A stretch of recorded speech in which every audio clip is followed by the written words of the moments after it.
Okay, we are continuing The Little Prince. We're up to chapter 19. Plant or some. Don't do that, mate. The little prince climbed to the peak of a high mountain. The only mountains he had ever seen were his 3 volcanoes, and they only came up to his knees. And he used the extinct volcano as a stool. From the top of a mountain as high as this, he thought, I'll be able to see the whole planet at once, and all the people. But he could see nothing except for more jagged rocky peaks. Hello, he said, on the off chance. Hello, hello, hello, replied the echo. Who are you? Said the little prince. Who are you? Who are you? Who are you? Replied the echo. Be my friend. I'm all alone, he said. All alone, all alone, all alone, replied the echo.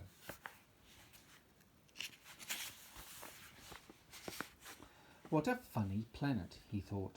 It's all dry and all pointed and all salty, and the people have no imagination. They repeat everything you say.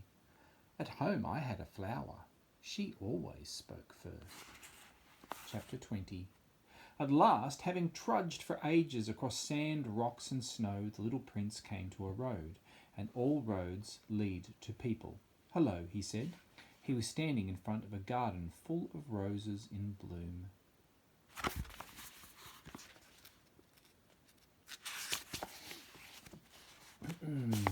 Hello, said the roses. The little prince gazed at them. They all looked like his flower. Who are you? He asked them in astonishment. We are roses, said the roses. Oh, said the little prince, and he felt very unhappy.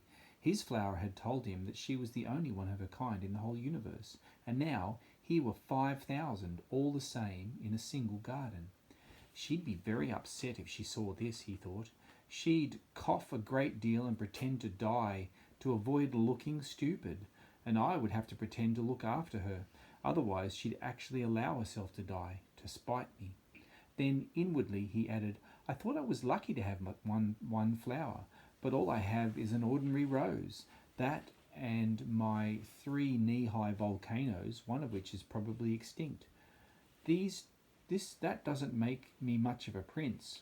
And he lay down in the grass and began to cry. Chapter 21.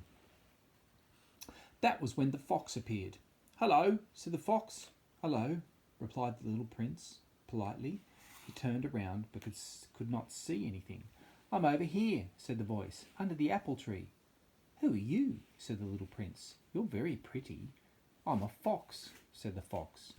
Come and play with me, invited the little prince. I'm so sad. I can't play with you, said the fox. I'm not tame. Oh, I'm sorry, said the little prince. But on reflection he asked, what does tame mean? You're not from here, said the fox. What are you looking for?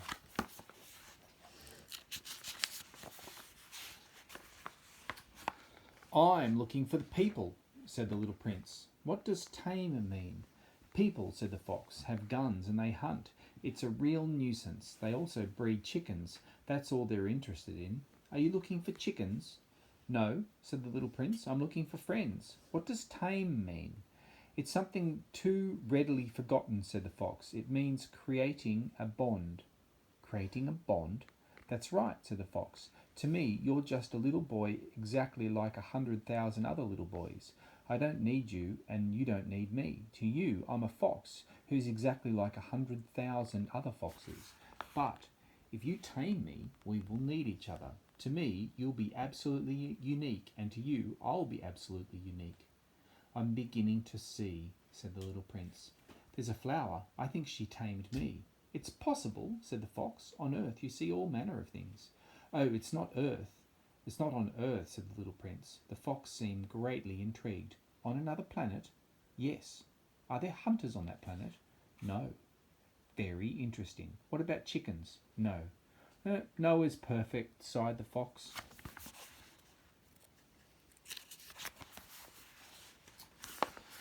And the fox went on. My life is boring. I hunt chickens and men hunt me. All chickens are alike and all men are alike, so I'm a little bored. But if you tame me, it will bring sunshine into my life. I'll be able to tell your footstep from all the others, and the other footsteps will drive me underground. Yours will draw me out of my lair, like music. And look, see the wheat fields over there? I don't eat bread.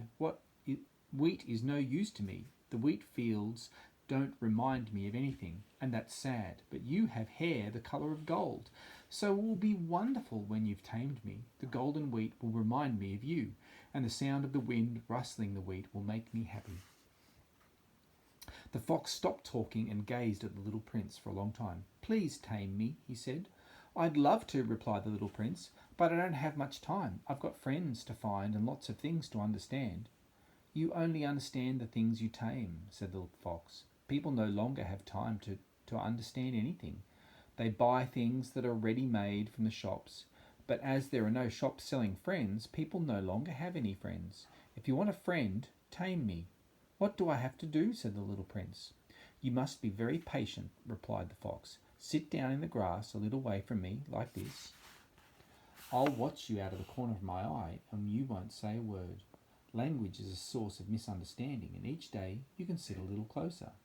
The next day the little prince returned. It would have been better if you'd come back at the same time, said the fox. If you come at 4 o'clock in the afternoon, then from 3 o'clock I'll start feeling happy. The later it gets, the happier I'll feel. At 4 o'clock I'll already be getting agitated and worried. I'll discover the price of happiness. But if you come at any old time, I'll never know when to feel glad in my heart. We need rituals. What's a ritual? Said the little prince. Something else that is too readily forgotten, said the fox. It is what makes one day different from another, or 1 hour different from the other hour. My hunters have a ritual, for example. On Thursdays they dance with the village girls, so Thursday is a wonderful day. I go for a stroll down to the vineyard. If the hunters danced any old time, all days would be alike, and I'd never have a day off. And so the little prince tamed the fox, and when the time came for him to leave, "Oh," said the fox, "I'm going to cry."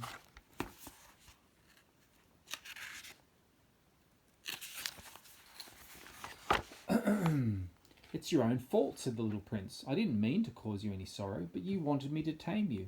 That's right, said the fox. But you're going to cry, said the little prince. That's right, said the fox. So you've gained nothing. I have gained something, the colour of the wheat. Then he added, Go and see the roses again. You'll realise that yours is absolutely unique. Come back and say goodbye to me, and I'll give you the gift of a secret. The little prince went off to see the roses again. You're not at all like my rose. You've nothing special yet, he told them. Nobody has tamed you, and you haven't tamed anyone. My fox used to be like you. He was just a fox, like 100,000 other foxes, but I made him my friend, and now he's absolutely unique. And the roses felt very uncomfortable. You are beautiful, but you are empty, he added. Nobody would die for you. Of course, any ordinary person walking past my rose would think she was just like you, but she is much more important than all of you put together, because she's the one I watered. She's the one I sheltered under a glass dome. She's the one I protected with a screen. She's the one whose caterpillars I killed, except for the two or three for butterflies. She's the one I listened to complaining or boasting or even sometimes being silent, because she's my rose. And he went back to the fox. Goodbye, he said. Goodbye, said the fox. This is my secret. It's very simple. You only see clearly with your heart. The most important things are invisible to the eyes. The most important things are invisible to the eyes.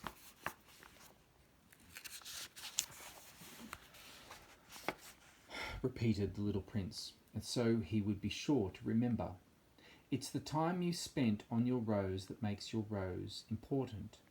It's the time I spent on my rose, said the little prince, so that he would be sure to remember. People have forgotten this simple truth, said the fox, but you mustn't forget it. You are responsible forever for those you have tamed. You are responsible for your rose. I am responsible for my rose, repeated the little prince, so that he would be sure to remember.